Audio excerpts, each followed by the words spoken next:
सबसे पहली बात तो ये कि हम आज जो काम आपके साथ शेयर करेंगे उसमें I just want to share some slides first. कुछ स्लाइड्स आपके साथ शेयर करते हैं सबसे पहले तो। सॉरी फॉर इंटरप्शन, आपकी आवाज ये बहुत कम आ रही स्लाइड्स आपको नज़र आ रही होंगी। है। सर आपकी आवाज बहुत कम आ रही है। स्लाइड्स थोड़ा माइक एडजस्ट कर लें सर। ये आ गई स्लाइड्स आपके सामने। First of all you are watching on the left hand corner मेरी पिक्चर है। मुबशिर वसीम मेरा नाम है जी, और इंटरप्राइज मैनेजमेंट में आपको पढ़ाऊँगा। क्वालिफ़िकेशन कुछ नज़र आ रही होंगी, जैसे MSc economics and banking and finance, MBA marketing, MS business management and MS IT. These are my particular qualifications. आज का जो अपना सेशन है उसमें अंदर मैं जिन चीज़ों को आपके ज़ेरे बहस लाऊँगा इंशाल्लाह, उसमें से इंट्रोडक्शन टू टीचर है। टीचर से आपका इंट्रोडक्शन, थोड़ी सी बात करेंगे हम जो है वो इंट्रोडक्शन टू कोर्स के हवाले से, पेपर के हवाले से, कम्युनिकेशन, कॉमन प्रॉब्लम्स जो एग्ज़ामिनर आइडेंटिफाई कर सकता है, teaching methodology and mission statement. ये आज का हमारा काम है। लेक्चर आउटकम इसका सिंपली है कि find the study and qualify this course. हमारा एक ही मकसद है जिसको हम क्वालिफाई करना चाहते हैं, हासिल करना चाहते हैं, इस पर्पज़ को हम, तो ये हमारे जो है वो आप कह सकते हैं कि मकासद है। अब जहाँ तक सवाल है आपका, जो ओवरऑल अगर हम बात करते हैं तो जो चीज़ें ज़ेर बहस हैं, जो डिस्कशन वाली बात है, सबसे पहले तो ज़ाहिर बात है टीचर इम्पॉर्टेंट इसलिए होता है कि जब तक कोर्स शुरू नहीं होता, कोर्स के बारे में ज़्यादा बात नहीं होती, तो स्टूडेंट्स का बड़ा फोकस होता है कि यार कौन पढ़ा रहा है, कैसे चलेंगे, हम किस तरह लेके चलेंगे। तो देखिए सबसे पहली बात तो यहाँ पे इंट्रोडक्शन टू टीचर है। मेरी क्वालिफ़िकेशन में जैसा मैंने पहले कहा कि banking and finance main area है जिसमें मैंने फर्स्ट मास्टर्स किया है, एमबीए मार्केटिंग किया है, एमएस बिजनेस मैनेजमेंट है, master in computer science with software engineering and then information system में मैंने एमआईएस किया है, एमएसआईटी किया है। ये मेरी जो है डिफरेंट क्वालिफ़िकेशंस है।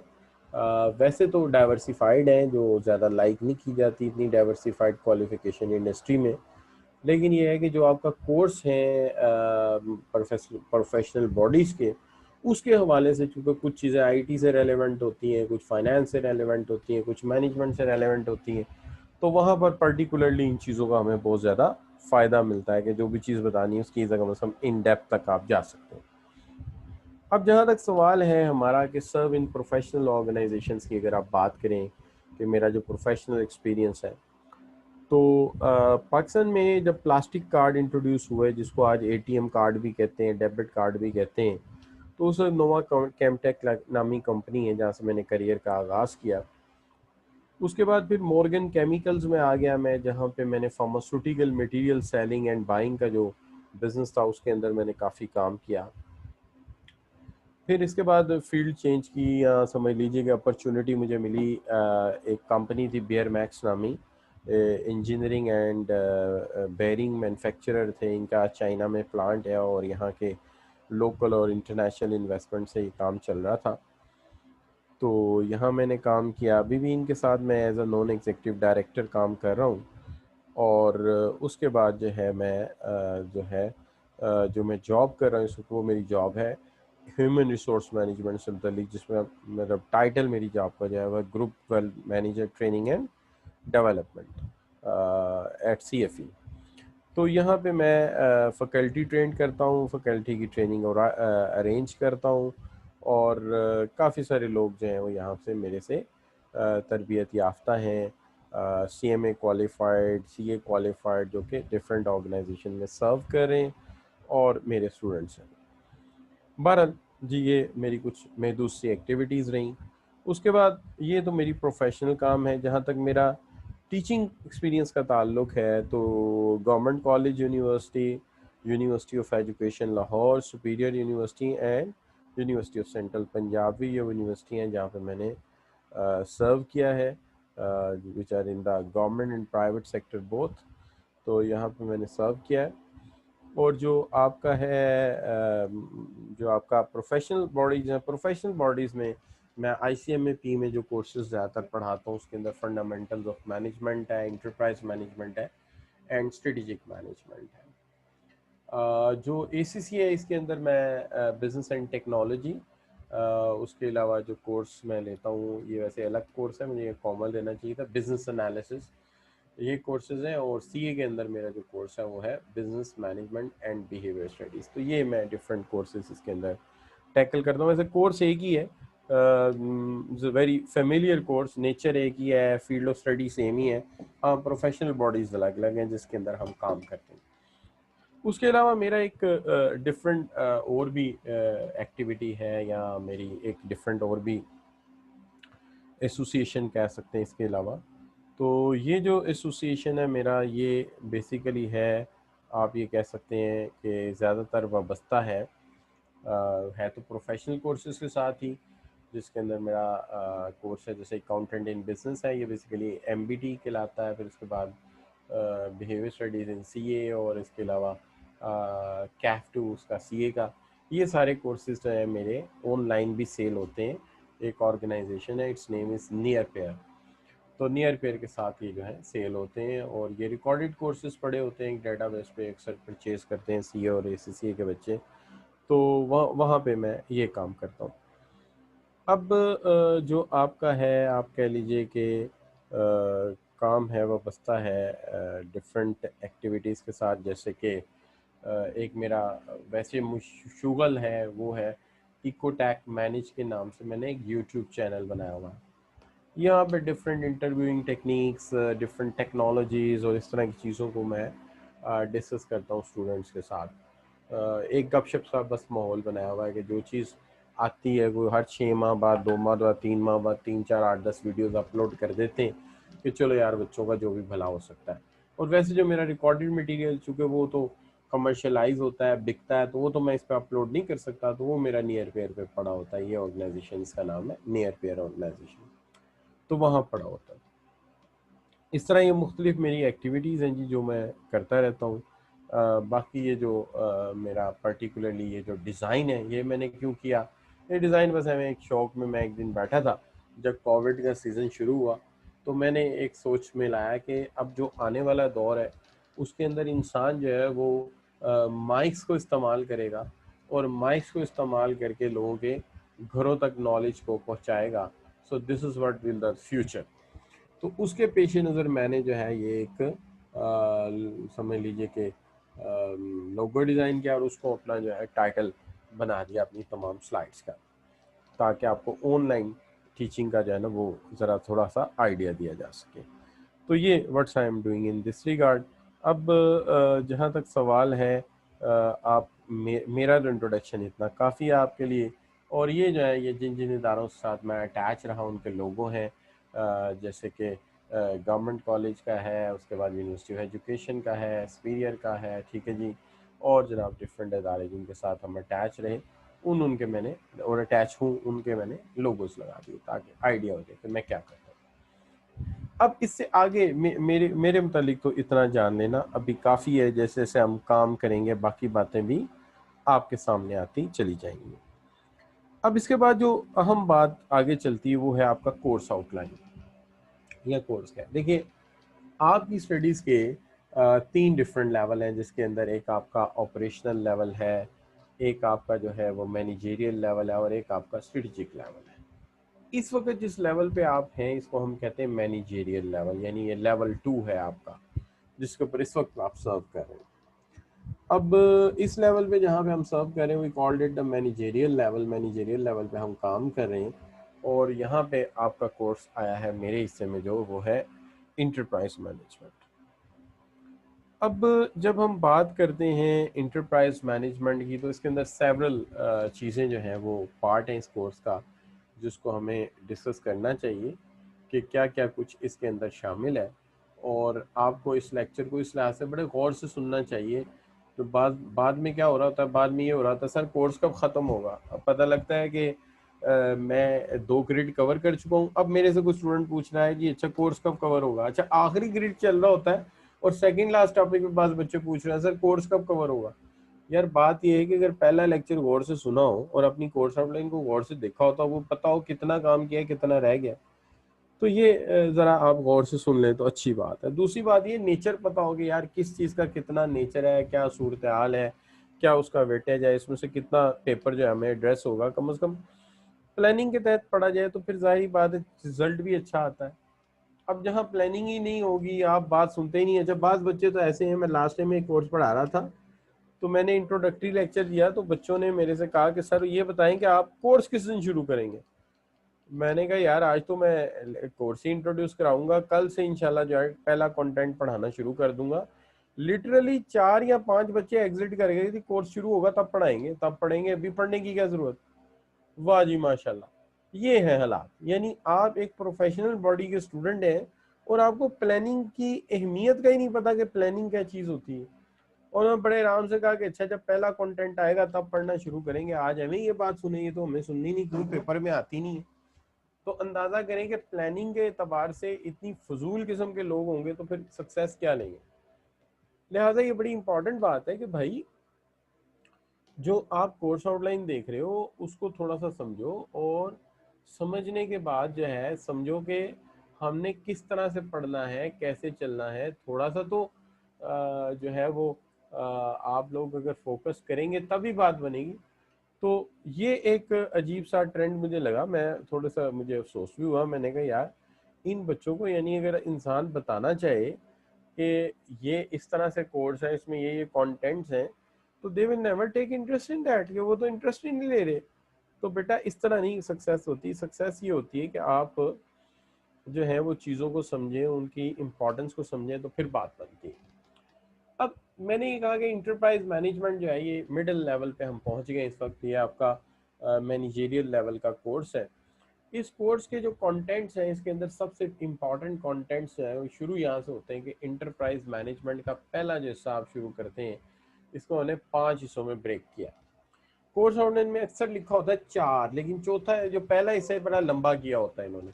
लेकिन इन्होंने पहले हिस्से को 2 हिस्सों में पहले ब्रेक किया ताकि पता चले कि जो उसका गोथिक स्टडी है वो अलग हो और जो मैनेजमेंट से रिलेटेड है बाकी चीज़ें अलग की जाए।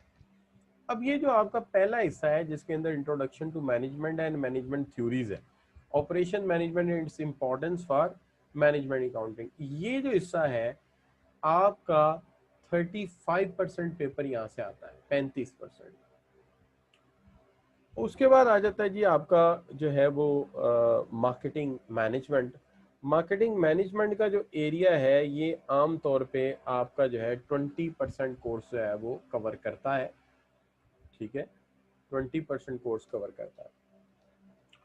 और जो आपका ह्यूमन रिसोर्स का एरिया है ये आपका 25% एरिया कवर करता है, यानी 25% पेपर यहाँ से एड्रेस होता है। और जो परफॉर्मेंस मैनेजमेंट है ये भी 20% के करीब जो है आपका वेटेज है इसका। अब ये है डिफरेंट वेटेजेस एंड डिफरेंट इसके जो है वो एस्पेक्ट्स। अब अगर आप 35% की बात करेंगे तो अंदाजन आप ये कह सकते हैं कि कोई 8% जो है वो पहला टॉपिक है और इसमें से बाकी का जो बनता है आपका यू कैन से 27% वो बी सेक्शन बनेगा। अब वन बाय वन चले चलें कि सबसे पहले तो बात कर लें कि ये जो पहला हिस्सा है ये क्या है। ये 8% वेटेज के लिए एरिया है। इसमें से कुछ एरिया जो है फंडामेंटल्स ऑफ मैनेजमेंट से आया है और कुछ एरिया नया है। मिसाल के तौर पे administrative scientific management of Taylor, जिसके अंदर एडमिनिस्ट्रेटिव मैनेजमेंट फ्यूल की क्या है, और फिर उसके बाद जो है आपकी ब्यूरोक्रेटिक मॉडल क्या है, और फिर उसके बाद जो आपका आप ये कह सकते हैं कि मैरी स्टीवर्ट क्या है। तो ये है आपकी classical management and bureaucracy, classical management and bureaucracy ये है। दूसरी चीज़ जो है इसके अंदर वो है new classical theory of behaviour approach, जिसके अंदर हॉर्डन एक्सपेरिमेंट है, डॉक्टर एल्टन म्यो का जो है वो जिक्र है कि ये क्या है। ये पहले भी आप थोड़ा सा पढ़ चुके हैं, यहाँ पे थोड़ा सा इसको रिव्यू करेंगे। और फिर उसके बाद आ जाती कॉन्टेम्परेरी मैनेजमेंट, जिसके अंदर modern theory and contingency theories है। तो ये आपकी जो है तीसरा हिस्सा है इसका। तो ये जो है तकरीबन कोई 8% वेटेज रिटेन करता है। उसके बाद आ जाता है आपका बी सेक्शन। बी सेक्शन में ये तो कवर हो गया, अलग से मैंने कर दिया, इसको निकाल के मैंने बाहर कर दिया, ये वो मैंने अलग करके अलहदा सेक्शन बना दिया कि यार ये आपको डिटेल बताओ इसके अंदर क्या क्या चीज़ें आनी हैं। अब जो आपका बाकी मानदा हिस्सा है जिसके अंदर आपका ऑपरेशन मैनेजमेंट है, इसकी इम्पोर्टेंस क्या है, स्ट्रेटेजिक इम्पोर्टेंस इसकी क्या है, ये एक अलग ट्रीट करेंगे कि how to deal the operations. अब देखिए अगर आप मैनेजमेंट की बात करते हैं तो टेलर और साइंटिफिक मैनेजमेंट ये पुराने इंजीनियर्स हैं। इंजीनियर्स ने पहले मैनेजमेंट की बुनियाद रखी। उसके बाद आ जाते हैं आपके न्यू क्लासिकल्स। न्यू क्लासिकल्स के अंदर जो है हॉदरन एक्सपेरिमेंट आ जाता है, जॉर्ज एल्टन में वो आ जाता है, ये लोग आ जाते हैं। और फिर आगे आ जाती कॉन्टेम्परेरी मैनेजमेंट, ये चीज़ें आ जाती। अब जब आप आगे बढ़ते हैं तो आ जाता है आपका जी जो ऑपरेशन मैनेजमेंट का इशू है। ऑपरेशन मैनेजमेंट का जो इशू है वो ये है कि देखें जो इसकी स्ट्रेटेजिक इम्पोर्टेंस है, देखिए एक तो इसके अंदर आपके टाइप्स ऑफ प्रोडक्शन है, बैच प्रोसेसिंग है यानी वन बाय वन ट्रीट करना, फिर एक है कॉम्बिने जॉब बाय जॉब ट्रीट करना, एक है आपका जिसको आप कहते हैं बैच मेथड यानी इकट्ठा बैच जाता है और ट्रीट होता है प्रोडक्शन में, और एक फ्लो मेथड है तो इसके अंदर जाता है। प्लांट मेंटेनेंस एक कॉन्सेप्ट है और प्लांट मेंटेनेंस प्रोसेस एक कॉन्सेप्ट है। ये कॉन्सेप्ट से रिलेटेड है। अच्छा ये रिलेटेड इसलिए कि चूंकि आगे चल के हमने कॉस्ट मैनेजमेंट करनी है डिफरेंट एरियाज में जाके प्रोडक्शन के, तो हमें थोड़ा सा पता होना चाहिए कि ये जो प्रोडक्शन हो रही है ये बैच मैनेजमेंट के तहत हो रही है, इसका फ्लो मैनेजमेंट कैसे है, इसका प्लांट का प्रोसीजर क्या है, और इसकी प्रोडक्शन प्लानिंग कंट्रोल कैसे चल रही है। इसके बाद आज कल का जो दौर है ये आप सब बच्चे जानते हैं कि जो सिचुएशन है वो ये है कि जो प्लांट है वो अपनी जगह जब काम करता है तो ये नहीं कि इसको ह्यूमन कंट्रोल कर रहे हैं, इसको प्रोडक्शन को सारे का सारा कंप्यूटराइज सिस्टम कंट्रोल कर रहा होता है। जितने ऑर्डर ज़्यादा आते हैं उतना ही ज़्यादा सप्लायर को ऑर्डर चला जाता है खुद ब खुद, उतना ही ऑर्डर सप्लायर को खुद ब खुद चला जाता है, यानी हमारी मैन्युफैक्चरिंग खुद ब खुद प्लानिंग होती है। तो हम इसको कहते हैं मैन्युफैक्चरिंग रिक्वायरमेंट प्लानिंग या मैन्युफैक्चरिंग रिसोर्स प्लानिंग, जो मॉडर्न सिस्टम आया है। इसके अंदर प्लांट की टाइमिंग, प्लांट का ऑपरेशन, उसका ऑर्डर, उसका सारा खुद ब खुद मैनेज होता है। अच्छा, अब जब इसके अंदर सेल्स भी मैनेज कंप्यूटर करना शुरू कर दे, उसके बाद एचआर के इशू, कितने बजे आओगे कितने बजे जाओगे, किस वक्त कितने वर्कर होने चाहिए, परचेज का इशू, अकाउंट्स के इशू सारे काट जाते हैं, तो फिर ये इससे भी ऊपर चला जाता है। यही एमआर पी जो है मैन्युफैक्चरिंग रिसोर्स प्लानिंग आगे बढ़ के इंटरप्राइज रिसोर्स प्लानिंग ईआरपी में कन्वर्ट हो जाता है।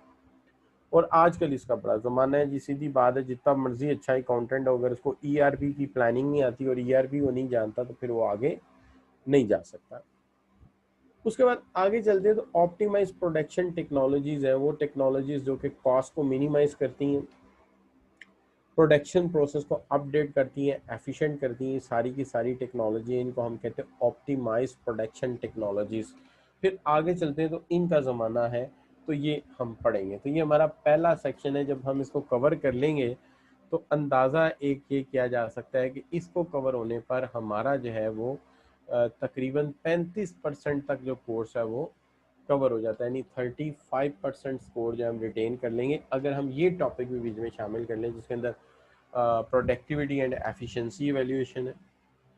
उसके बाद फिर methods of management and operation capacity है, क्वालिटी मैनेजमेंट है, और फिर आपका जो है वो स्कोप ऑफ क्वालिटी मैनेजमेंट है, क्वालिटी मैनेजमेंट अप्रोचेस हैं, टोटल क्वालिटी मैनेजमेंट TQM है, ये आ जाते हैं। और फिर आगे जाके मैनेजिंग क्वालिटी यूजिंग TQM आ जाता है, ये आ जाता है इसके अंदर। और फिर प्रोसेस ऑफ कंटिन्यूस इम्प्रूवमेंट क्या चीज़ है, यानी एक ऐसा निज़ाम जिसके अंदर जो भी एरर है, गलतियाँ, उनसे लर्न करते जाना है और मुस्तकिल इम्प्रूव करते जाना है। ठीक है जी।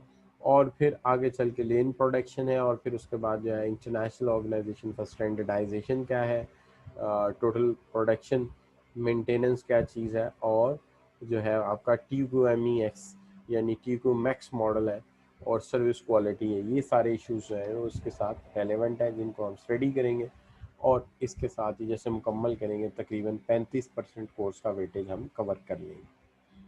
आप ये मान सकते हैं कि इस जो हिस्सा है इसका ताल्लुक मैनेजमेंट के साथ है, इस हिस्से का ताल्लुक जो है प्रोडक्शन के साथ है, इस प्रोडक्शन प्लानिंग के साथ है, इस हिस्से का ताल्लुक जो है बहुत हद तक टोटल क्वालिटी मैनेजमेंट के साथ है, और कुछ हद तक इसका ताल्लुक जो है वो ERP वगैरह यानी इंफॉर्मेशन सिस्टम्स के साथ है।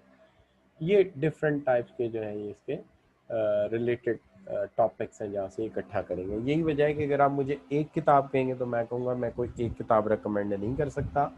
हाँ, मल्टीपल बुक्स रिकमेंड की जा सकती हैं कि ये चीज़ यहाँ से पढ़ लो, ये चीज़ यहाँ से पढ़ लो, ये चीज़ यहाँ से पढ़ लो। हाँ, और अगर आप चाहते हो कि यार मुख्तसरन कोई चीज़ सर दे दें जिससे हम सारा पेपर तैयार कर लें, तो उसके लिए आइडियली मैं आपको जो है वो अपनी जो स्लाइड्स हैं इन्हीं स्लाइड्स को एक गूगल क्लासरूम में रख दूंगा, तो आप इनको जो है वो यहाँ स्टडी कर लेंगे। मेरी जो स्लाइड्स हैं वो रिवायत से हट के बनी होती है। मिसाल के तौर पे मैं किसी की स्लाइड यूज़ नहीं करता, मैं अपनी स्लाइड खुद ही बनाता हूँ। दूसरी बात इसके अंदर ये है कि मैं जब स्लाइड्स बनाता हूँ तो मैं पहले से इस चीज़ का ख्याल रखता हूँ कि इसके अंदर इतना लिटरेचर ऐड करना है, क्योंकि आमतौर पर स्लाइड का जो एथिकल रूल है कि इसके अंदर कम लिखा होना चाहिए, लेकिन मैं आमतौर पे ये चीज़ फॉलो करता हूँ कि इसके अंदर इतना लिखा होना चाहिए कि अगर स्टूडेंट इसको एज अ नोट्स इस्तेमाल करना चाहे तो उसे कोई मुश्किल ना हो।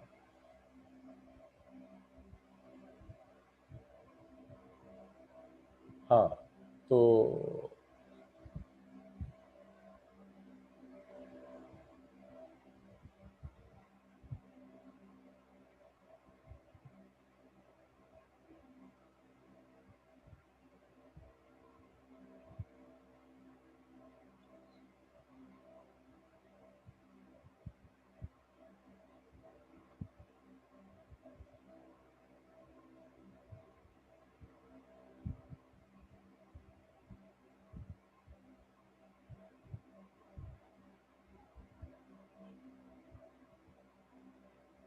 अच्छा जी, तो बात हम ये कर रहे थे कि जो ये चीज़ें हम इसको कहते हैं कि this is what we are going to do, ये हम सारा जो है वो अचीव करना चाहते हैं। अच्छा, अब जहाँ तक सवाल है डिफरेंट स्टूडेंट्स का कि जो मुख्तलिफ़ चीज़ें आप डिस्कस कर रहे हैं, तो देखिए बात ये है कि we are trying our best level के जी हम जो आपको बेस्ट डिलीवर कर सकते हैं वो हम करने की कोशिश ज़रूर करते हैं। अब जहाँ तक सवाल है कि वो try our level to the maximum extent, लेकिन जो हो सकता है वो हम करते हैं, लेकिन कुछ एफर्ट स्टूडेंट की तरफ से होनी ही चाहिए, तो अच्छी बात है आप एफर्ट करते हैं। जैसे जो है जवेद स्टूडेंट है कि ये मुझे कह रहे हैं, तो हम कोशिश जो है वो करते हैं कि बेस्ट जो कर सकते हैं। बाकी ये है कि ठीक है आप एक मुफक्किर आदमी हो सकते हैं, और मुफक्किर लोग जो होते हैं वो बेहतर जानते हैं, क्योंकि अक्सर औक़ात ऐसा होता है कि जो लोग इनिशियल लेवल पे होते हैं बाज़ औक़ात वो समझते हैं कि वो बेस्ट डिलीवर कर सकते हैं या उनको ज़्यादा पता है कि काम कैसे होना है। तो भाई ठीक है, हो सकता है कि आप मेरे से बेहतर जानते हो, तो अल्लाह ताला आपको क्वालिफाई करे कल को तो आप बेस्ट बेस्ट डिलीवर कर लीजिएगा, ठीक है। लेकिन मेरी ये आदत है, जो मेरे से हो सकता है वो मैं करता हूँ, वो मैं आगे भी करूँगा इंशाअल्लाह। और जो जो आपका दिल में आए आप सोचते रहिए, ठीक है ना। तो ये तो होता ही है, ठीक है। तो जी कुछ लोग पैदाइशी तौर पे न्यूटन होते हैं, तो वो आप हो सकता है कि आप वही हो। अच्छा, अब जो बाकी चीज़ें आती हैं वो ये आती हैं कि देखिए मार्केटिंग मैनेजमेंट जो है हमारा तीसरा एरिया बनेगा। मार्केटिंग मैनेजमेंट जो है, जो आज का टेन्योर है वो उसको हम कह सकते हैं कि जो है इस सेंस में है कि एक जो नया टेन्योर हमारा चला है उसके अंदर आप ये कह सकते हैं कि एक चीज़ होती है जिसको आम तौर पे स्टूडेंट ये समझते हैं। जैसे मैं किसी स्टूडेंट से पूछूं अच्छा जी मार्केटिंग क्या चीज़ है, तो स्टूडेंट अक्सर ये कहेंगे sir marketing is a something like selling something, but in reality is very different thing. In the reality marketing is really a different thing. Marketing means you collect something and you want to not selling means if you are selling a faulty product successfully, it's not marketing. Marketing is this, that you collect some idea or the need of the customer and then make the product accordingly. यानी faulty product अपनी verbal style से, inspiring style से बेच देना कोई marketing नहीं है।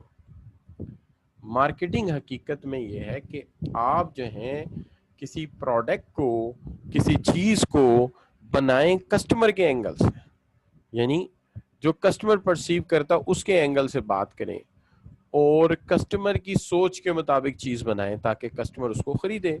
तो basically it's anticipating the need of the customer, customer की जो नीड है उसको एंटिसिपेट किया जाए। This is what actually we call the marketing. So the very important topics what are inside this subject are this कि आपको थोड़ा सा रिलेट करेंगे मार्केटिंग स्ट्रेटेजी के साथ, आपको मार्केटिंग कॉन्सेप्ट क्लियर करेंगे, मार्केटिंग इन्वायरमेंट के बारे में बात करेंगे, ठीक है जी, मार्केटिंग एंड कॉर्पोरेट स्ट्रेटेजी पे बात करेंगे और इसी तरह मार्केटिंग स्ट्रेटेजी को आगे लेके चलेंगे। तो ये वो चीजें हैं जिन चीजों को हम जो है वो डील करेंगे। तो एक तो बात ये होगी। अच्छा, दूसरा मसला जो है जो आप कह रहे हैं कि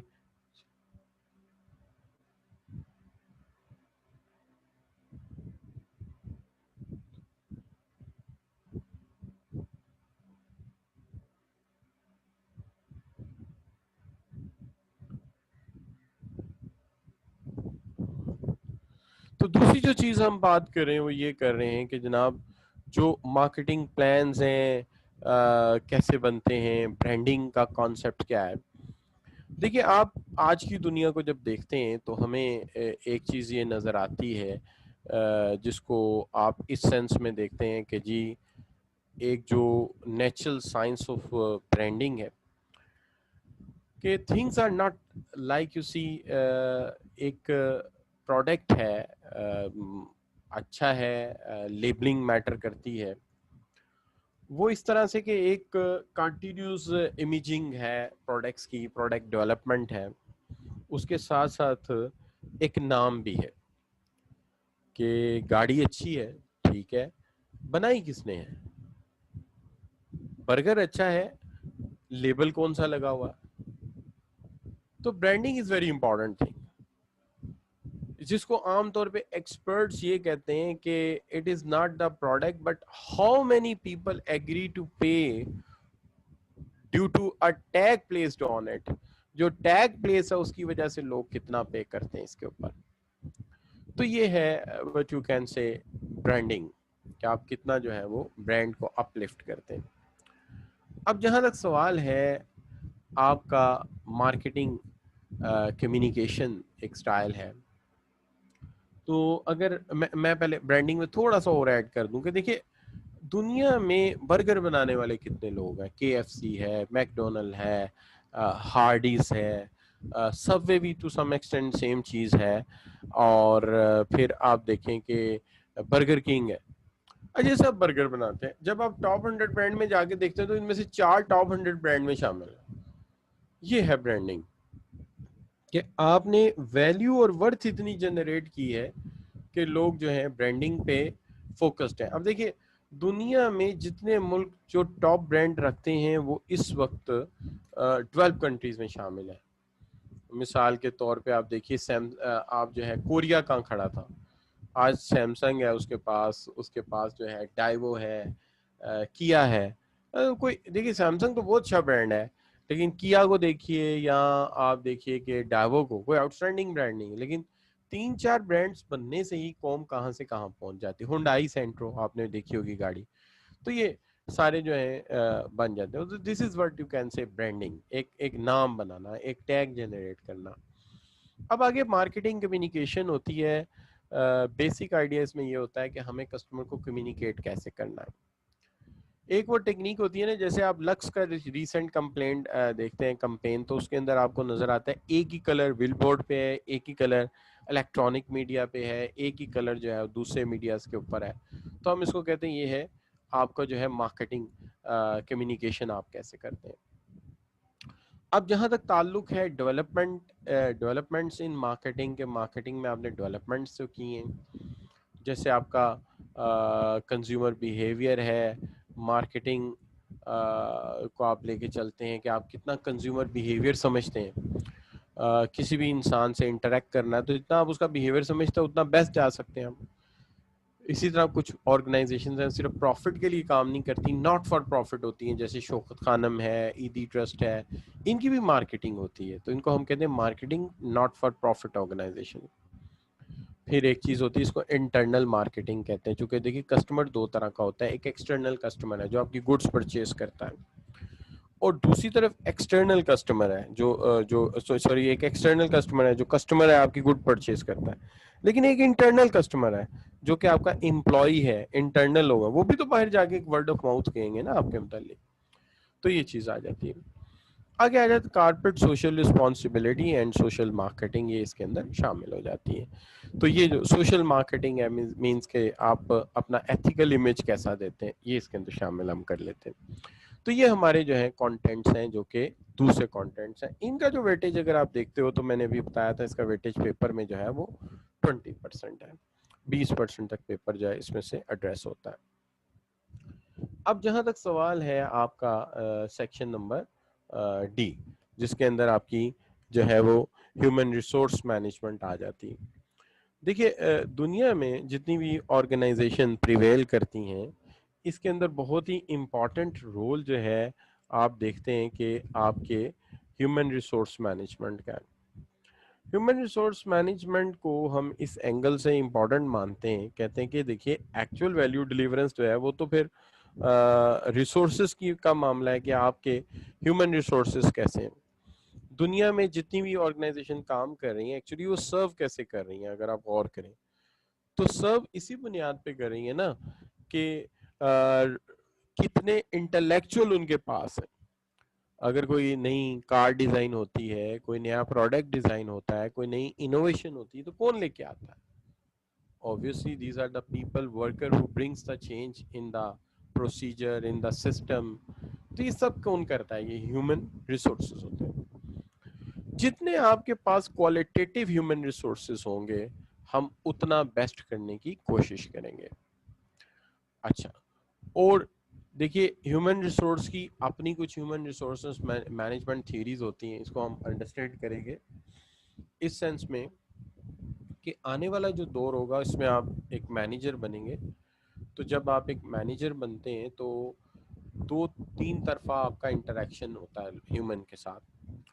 वो लोग जो आपके सबऑर्डिनेट्स हैं, वो लोग जो आपके कलीग हैं, और वो लोग जो कि आपके साथ आपके सुपरवाइजर्स हैं, सीनियर्स हैं, ये सब ह्यूमन रिसोर्सेज हैं। इन सब के साथ ऑब्वियसली आपने डील करना है, इन सब के साथ आपने कम्युनिकेट करना है, तो we have to interact with all of them.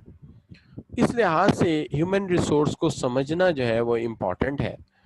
अब एक बात तो ये है कि ह्यूमन रिसोर्सेज इस सेंस में बहुत इम्पॉर्टेंट है कि इंटेलेक्चुअल ने सारा काम चलाना है, लेकिन दूसरी तरफ ये है कि ह्यूमन रिसोर्स फंक्शन हर मैनेजर को करने होते हैं। It's not only the person who is human resource manager going to do that. सिर्फ ह्यूमन रिसोर्स मैनेजर ही जो है वो नहीं सिर्फ ह्यूमन रिसोर्स फंक्शन परफॉर्म करता, हम तमाम लोग जो हैं वो ह्यूमन रिसोर्स फंक्शन परफॉर्म करते हैं। मिसाल के तौर पे अगर आपके अपने यूनिट में एक वर्कर चाहिए आपको, तो ऑब्वियसली आप उसका इंटरव्यू भी करेंगे, आप एचआर के लोगों के साथ बैठ के उसके साथ डिस्कस भी करेंगे, उसका टेस्ट भी मार्क करें, शायद आपकी अपनी फील्ड का हो तो आप उसके लिए टेस्ट भी प्रिपेयर करें।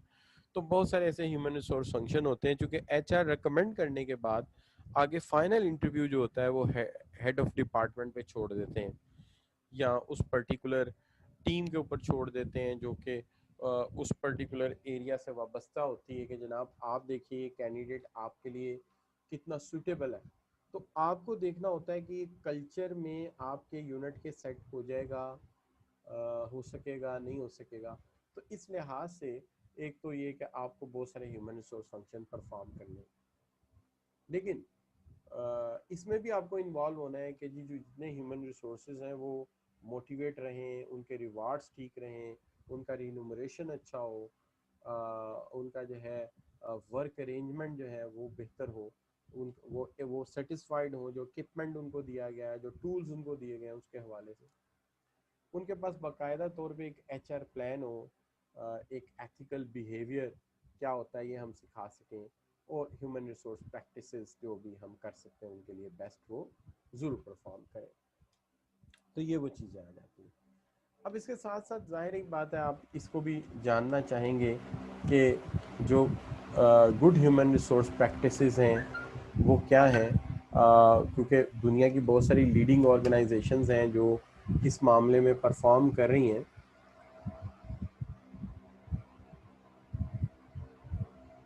तो बहुत सारी ऐसी ऑर्गेनाइजेशंस हैं कि जो है परफॉर्म कर रही हैं, बेस्ट परफॉर्म कर रही हैं, और उसके नतायज में वो लीड भी कर रही हैं मार्केट को, यानी उन्हें कंपेटिटिव एडवांटेज भी जो है हासिल है। तो जाहिर बात है हम चाहेंगे कि उनको आइडियली हम देखें कि यार ये लोग किस तरह से जो है परफॉर्म करके अपना काम जो है बेस्ट वे में कर रहे हैं, ताकि हम उसी वे में काम कर सकें, हम उसी वे में उनको साथ डील कर सकें, और उनको हम जो है वो सर्विसेज प्रोवाइड कर सकें, या उसी वे में हम काम करें जो कि बेस्ट डिलीवरेंस सर्विसेज हैं। तो लिहाजा जितनी भी organisation best human resource organisation है, आम तौर पे देखा यह गया है कि वो ड्यू टू दिस प्रैक्टिसेस जो हैं ग्रूम कर रही हैं। जैसे आप कभी पैकेजेस में जॉब निकले तो देखिए, या किसी और मल्टीनेशनल या बड़ी नेशनल कंपनी में, तो देखिए एक दफ़ा जब वो एक बंदे को या एक वर्कर को हायर कर लेते हैं, तो फिर वो कॉन्टीन्यूसली उसके करियर के ऊपर फोकस करते हैं और एक लॉन्ग टर्म एसोसिएशन चाहते हैं उसके साथ। तो ये चीज़ होती है। अब जहाँ तक सवाल है आपका ह्यूमन रिसोर्स डेवलपमेंट का और ह्यूमन रिसोर्स प्लानिंग का, तो आपने अल्टीमेटली अपने वर्कर्स को भी इस तरह तो नहीं ना लेके चलना कि अगर वो क्लैरिकल स्टाफ के तौर पे आया तो सारी ज़िंदगी बेचारा क्लैरिकल स्टाफ ही रहेगा। ज़ाहिरी बात है, आप वो उसको इम्प्रूव करेंगे, उसका करियर प्रमोट करेंगे, और फिर एम्प्लॉयज़ तभी लर्न करते हैं जब उनका एक परफॉर्मेंस अप्रेजल होता है, अप्रेज किया जाता है, तो फिर ज़ाहिरी बात है इसके हवाले से वो फिर उसके मुताबिक वो डेवलप भी होते हैं, और फिर वो केयर भी करते हैं कि कौन सा ऐसा एरिया जो उनका वीकर एरिया है इसको स्ट्रॉन्ग करें, तो इस लिहाज से बेहतर होते हैं। बाकी रही बात ये कि जो छोटी छोटी चीज़ें हैं जिसके अंदर जो है जस्ट अ मोमेंट जी, मैं ज़रा देख रहा हूँ कोई चीज़। आवाज़ मेरी मैं साथ दूसरी डिवाइस से सुन रहा हूँ, आवाज़ मेरी मोहम्मद हसन मैं काफ़ी तेज़ की हुई है और दूसरी डिवाइस पे सही आ रही है। देखिए ज़रा प्लीज़, हो सकता है आपका माइक या कोई कनेक्शन में मसला ना हो। बुक कौन सी होगी ये मैं साथ साथ आपको बताता जाऊँगा, कौन से कंटेंट के लिए कौन सी बुक मैं फॉलो कर रहा हूँ, उसके कुछ पर्टिकुलर पेजेस भी सिलेक्ट करके उनकी पिक्चर्स लेके सेंड कर दूंगा। अगर बुक्स ये तकरीबन इसके अंदर 8 या 7 बुक्स में मेरी कंसल्टेशन में होंगी इंशाल्लाह। मार्केटिंग के लिए अगर आप पूछेंगे तो फिलिप कॉटलर की बुक से मैं करूँगा काम, और एचआर के लिए जो है मैं स्टीफन पी रॉबिन्स की बुक को फॉलो करूँगा। इस तरह हर कॉन्सेप्ट के लिए डिफरेंट बुक हम फॉलो करेंगे और आपको बताते जाएंगे साथ साथ। और जहाँ तक सवाल है कि सर मार्केटिंग और कंज्यूमर डिमांड में क्या फ़र्क है, बेटे ये बहुत आगे की बात आपने अभी पूछी है मिर्ज़ा हसन। मैं आपको इसके ऊपर ज़रूर तफसील से बात करेंगे, पहले हम इस कोर्स को शुरू कर लें। देखिए मार्केटिंग और कंज्यूमर डिमांड में क्या फ़र्क है। देखिए डिमांड जो है वो तो you see according to definition in economics आपने पढ़ी होगी कि दो चीज़ें होती हैं। अगर आपके पास किसी चीज़ को ख़रीदने की विल पावर है यानी डिज़ायर है, और दूसरा परचेजिंग पावर है, तो हम इसको क्या कहते हैं, हम इसको डिमांड कहते हैं। मार्केटिंग एक ऐसी साइंस है जिसके अंदर हम जो है अवेयर होते हैं कि कंज्यूमर की डिमांड है क्या, और जो कंज्यूमर की डिमांड होती है हम उसके मुताबिक प्रोडक्ट तैयार करके लाते हैं, यानी वो प्रोडक्ट ढूंढ के लाते हैं, वो सर्विस ढूंढ के लाते हैं जिससे हम उसकी ज़रूरत को पूरा कर सकें। ठीक है।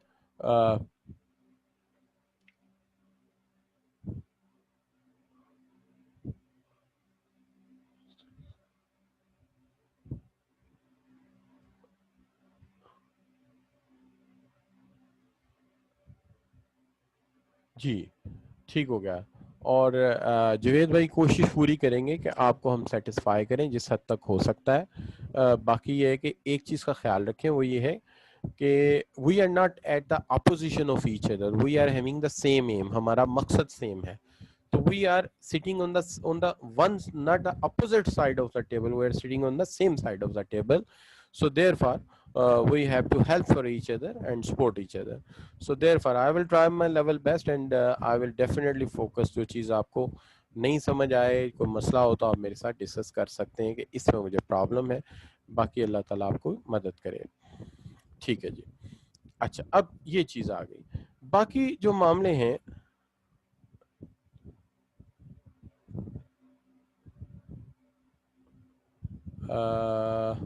मैं स्टूडेंट का एक सवाल है sir, are you live or recorded while lecture?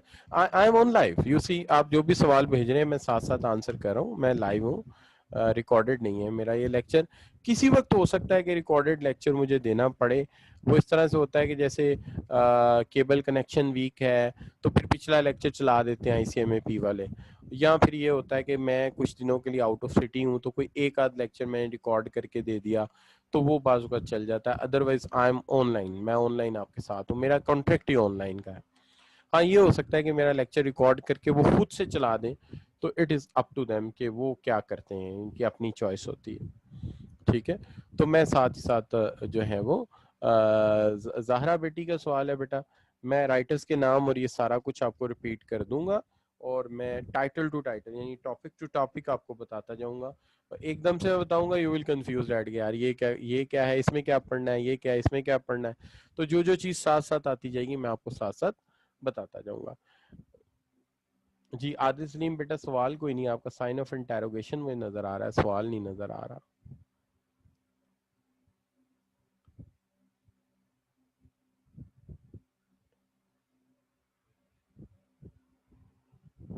जी मैं बाद में सम अप कर दूंगा।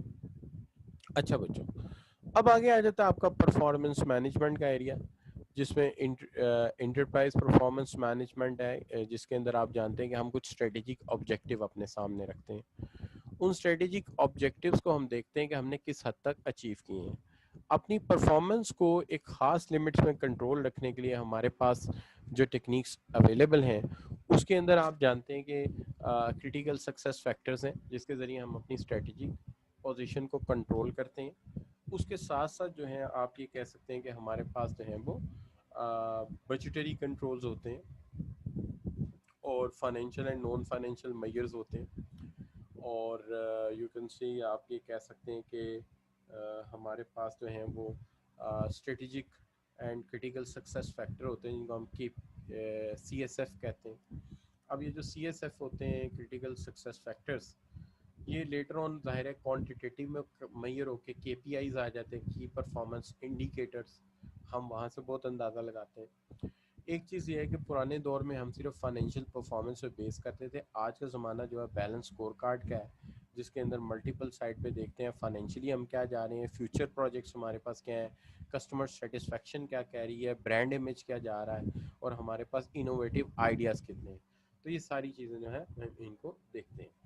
उसके बाद आ जाता है developing a performance Maihar system, एक सिस्टम डेवलप करना जिसके अंदर हमारी परफॉर्मेंस असेस होती जाए, हम उसको देखते जाएं, मैनेज करते जाएं, और फिर डिफरेंट सर्विसेज डिपार्टमेंट्स परफॉर्मेंस कैसे देखते हैं, मैन्युफैक्चरिंग में परफॉर्मेंस कैसे होती है, और कुछ रेगुलेशंस वगैरह, ये चीज़ें आ जाती हैं। जो आपका जिन बच्चों ने फर्स्ट पार्ट मिस किया है, तो उसके अंदर ये है, पहला पार्ट में मैंने थोड़ा सा इंट्रोडक्शन दिया टू मैनेजमेंट का, उसके बाद ऑपरेशन मैनेजमेंट की बात की थी, और उसके बाद मैंने आपसे मार्केटिंग मैनेजमेंट की बात की, फिर HR की, और फिर आखिर में परफॉर्मेंस मैनेजमेंट की। ये है हमारा कंप्लीट कोर्स।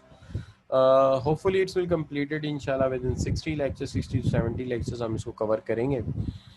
अब जहाँ तक हमारा बाकी मानदा चीज़ों का ख्याल है, इसके अंदर एक तो बात ये है कि ये साथ ही साथ हम कुछ MCQs आपके साथ शेयर करते जाएंगे डिफरेंट टाइप्स के, जहाँ से थोड़ा आइडिया होता जाएगा आपको कितना समझ आया है, मैं कहाँ से मिस कर रहा हूँ, कौन सी ऐसी चीज़ है जो मुझे डिस्कस करनी चाहिए।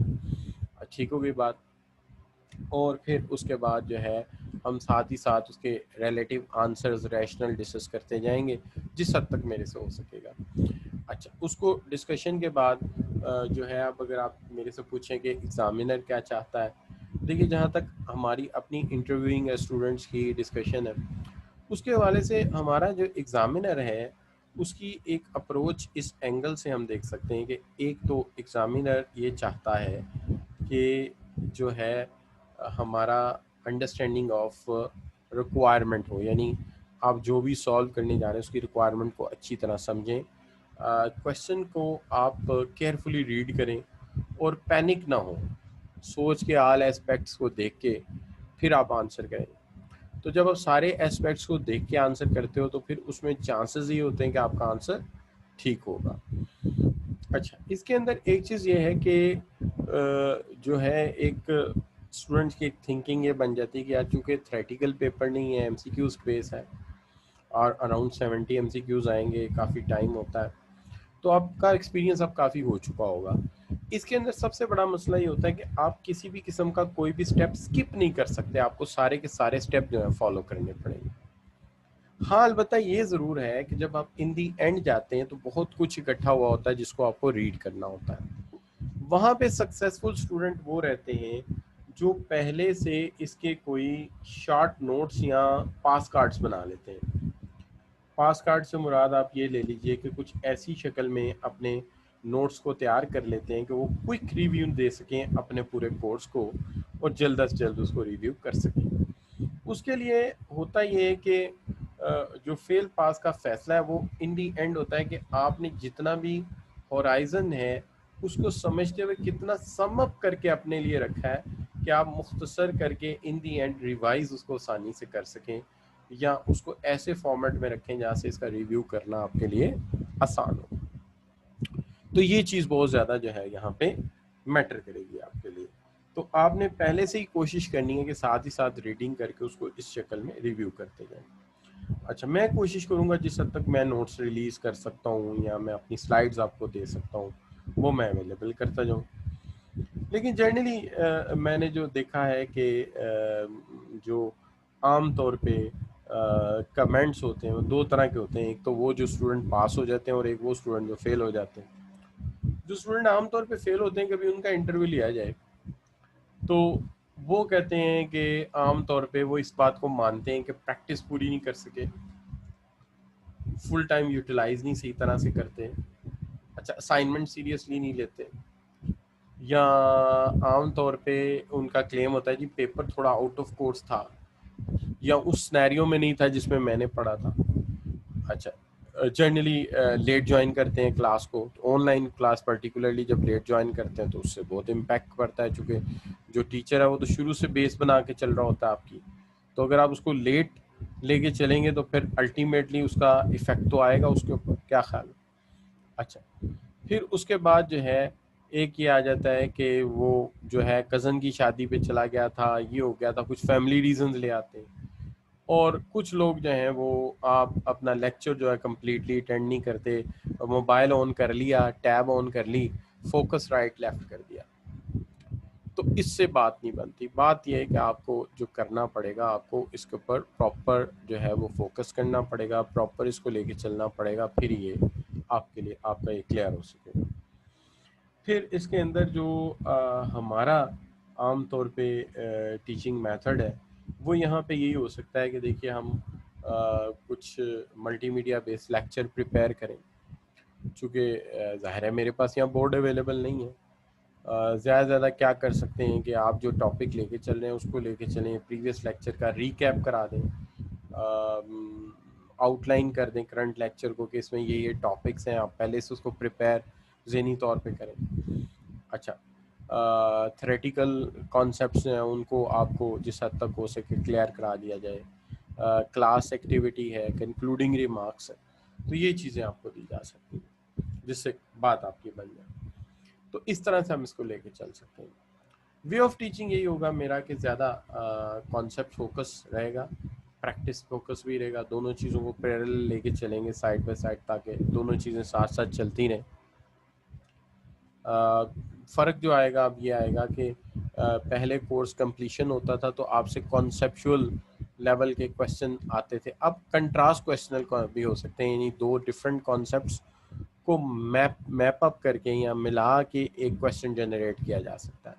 तो इसकी कॉम्प्लेक्सिटी थोड़ी सी ज़्यादा हो सकती है, इसलिए कंप्लीशन कोर्स कीजिए, रिवीजन कीजिए और फिर एग्ज़ाम टेक्निक्स को भी थोड़ा सा लर्न कीजिए, फिर आप जाइए पेपर में।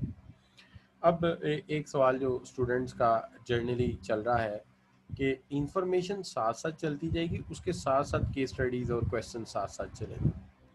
जो आपका बुनियादी सवाल है कि कोई एक बुक रेकमेंड कर दें, तो मैं एक बुक रेकमेंड नहीं कर सकता, चूँकि बुक्स हैं वो मल्टीपल है, एक बुक से आपका काम नहीं चलेगा। हाँ, ये है कि जैसे लास्ट टाइम मैंने गूगल क्लासरूम बनाया था, इसी तरह से एक गूगल क्लासरूम बना देंगे। उस क्लासरूम में अपनी स्लाइड नोट्स अवेलेबल कर देंगे, ठीक है। और स्लाइड नोट्स के अलावा जो सोर्स नोट्स होंगे जहाँ से मैं अपनी स्लाइड बना रहा हूँ, वो भी आपको दस्तयाब कर देंगे कि जी ये सोर्स नोट्स हैं, यहाँ से आप रीड कर लीजिए इसको। अच्छा, हाँ, अलबत्ता ये है कि किसी ख़ास कंटेंट के लिए कोई एक बुक आप रेफरेंस मांगेंगे तो वो मैं आपको ज़रूर दे दूँगा साथ साथ। अच्छा, अब यहाँ पे जो है लास्ट थिंग प्लीज़ मैं साथ साथ थोड़ा सा आपके क्वेश्चंस को भी देख लूँ।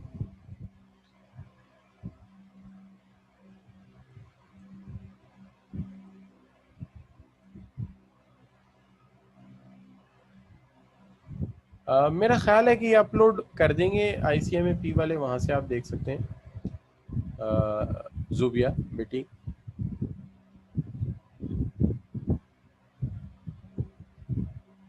WhatsApp group I love to have that, लेकिन जो ICMA का ग्रुप होता है उसमें मोस्टली स्टूडेंट रिटन क्वेश्चन भेज सकते हैं, आई थिंक बाकी नहीं भेज सकते। तो मैं हमजा इकबाल, अगर बेटे कोई स्ट्रेटेजी में चेंज हुआ तो I will definitely make a WhatsApp group. मैं शाम को ज़रा अपने जो हेड है उनसे फिर कंफर्म कर लूँगा कि आपने कोई इसमें चेंज किया या नहीं किया। तो अगर कोई हुआ तो I will definitely have that. अब पहले तो क्लासरूम होता है, उसमें तो ये होता है बच्चे बना लेते हैं, उसमें हमें ऐड कर लेते हैं तो बड़ी आसानी रहती है। यहाँ ज़रा ये मुश्किल हो जाएगा मेरे लिए। तो फिर भी अगर वो कहेंगे तो मैं आपके नंबर लेके एक जगह ऐड कर दूंगा, या जो व्हाट्सएप ग्रुप ICMA वाले एक बनाते भी हैं, मैं उनसे कहूँगा कि उसके अंदर आपको क्वेश्चन करने की इजाज़त दें ताकि आप सवाल कर सकें। लेकिन आप मुझे क्वेश्चन गूगल मैप पे, गूगल क्लासरूम में भेज सकते हैं।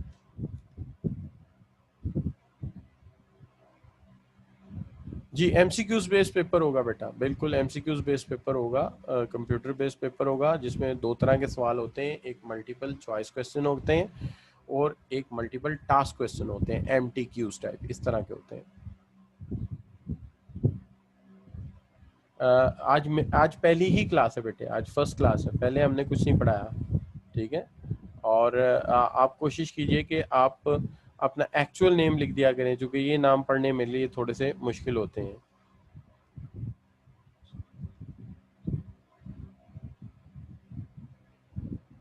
नहीं, मेरी स्लाइड्स का लिंक नहीं मिलेगा, मैं गूगल क्लासरूम का पासवर्ड शेयर करूंगा कल आपके साथ, आप उस गूगल क्लासरूम से मेरे लेक्चर देख सकेंगे और नोट्स भी देख सकेंगे, दोनों चीज़ें देख सकेंगे, वहाँ से आप डाउनलोड भी कर सकेंगे, ठीक है।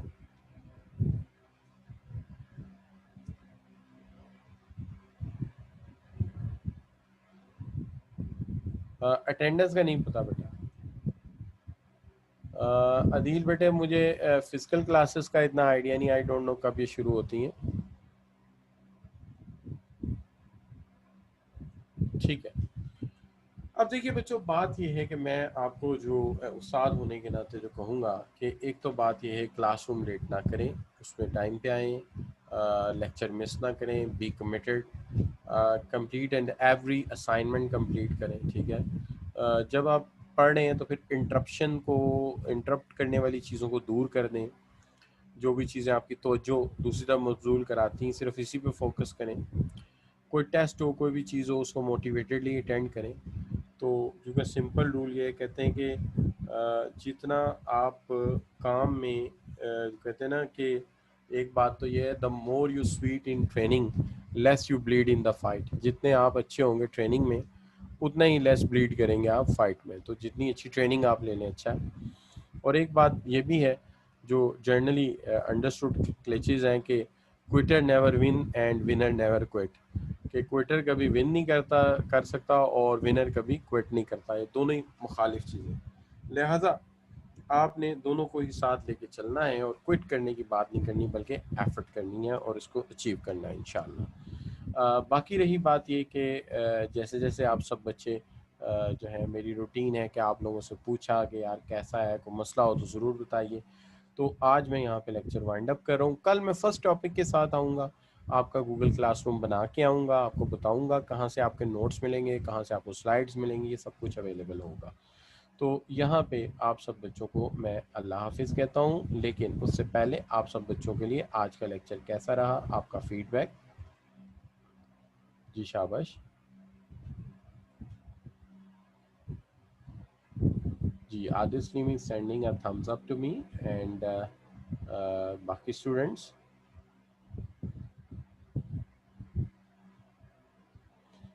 तो बाकी स्टूडेंट्स में जो हैं, हमज़ा अच्छा था sir and it was good sir, बहुत अच्छा था सर, वेरी नाइस अरूज कह रही हैं, सईदा हिना कह रही हैं बहुत अच्छा रहा सर, बहुत अच्छा रहा sir, thank you bye Mohammad Hasam Hasan and Hamza कह रहे हैं सेटिस्फाइड, इफ्तिखार खान कह रहे हैं ग्रेट लेक्चर, उज़ैर अफजल कह रहे हैं बहुत अच्छा रहा अल्हम्दुलिल्लाह, अच्छा रहा, फराज शेख ठीक है जी, अख्तियार हुसैन काफ़ी अच्छा रहा, कवान ग्रेट एंड सादिया हबीब बहुत अच्छा रहा, Usama Rizwan splendid and informative by Anamita Zahra and Junaid Aamir कह रहे हैं कि इट्स क्वाइट इंफॉर्मेटिव, और नौफल इजाज कह रहे हैं नाइस लेक्चर था, सुपर्ब रहा, मोहम्मद अमान आप लोगों का मोटिवेशन मेरे लिए बहुत अच्छा है, तलहा हैं, अंस हैं, मुनीब हैं, मोहम्मद हसीब हैं, समरा खालिद हैं, ठीक है, ये तमाम बच्चे जो है, अरीज इमरान हैं, आसिफ हैं, अदील हैं, तनवीर हैं, अनवर हैं, तो ये तमाम बच्चे जो है अप्रिशिएट कर रहे हैं, बहुत शुक्रिया बच्चों।